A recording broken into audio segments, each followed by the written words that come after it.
Do Muslims, Christians, and Jews worship the same God? That question was at the center of why Laricia Johnson, professor at Wheaton College, got in trouble, that and her wearing of a hijab, a Muslim headdress, and why she has now left her former employer. We don't know exactly the terms because the lawyers simply say we're not allowed to know them, and they were mutually agreeable to all. But something went terribly wrong here, and that's coming from me, who actually thinks maybe we don't worship the same God. But does that really matter? So earlier this academic year, Professor Johnson, in response to a rising tide of anti-Islamic feeling in her community and trying to identify with Muslims, said that as a Christian in an act of compassion, she was going to wear a hijab, Muslim head covering, and put in her Facebook page that she was doing so to head off anti-Islamic fervor, and because at the end of the day, as Pope Francis has said, we all worship the same God.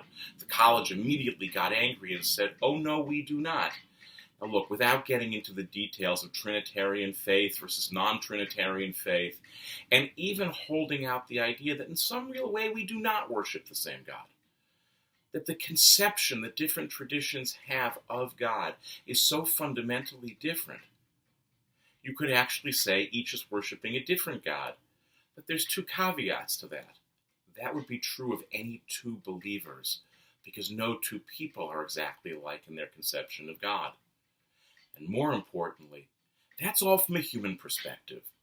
If there truly is one God in the world, then from God's perspective, we most certainly do worship the same God. And what happened here was, instead of trying to focus on that larger picture, the students will now be robbed of an academic community which can hold on to many views, and of a professor who, whether they agree with her or not, challenged her to ask some of the most important theological questions that they, attending a Christian college, presumably want to ask. So I happen to agree with much, though not all, of what Professor Johnson said. I happen to disagree with much of the way, but not all, the college responded to it. But this much I know.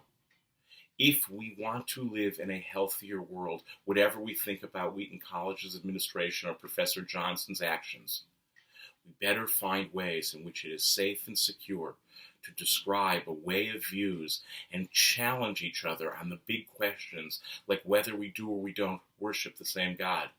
And then especially when we decide no, we don't, figure out how to do more than banish or do worse to those who worship a God different than ours.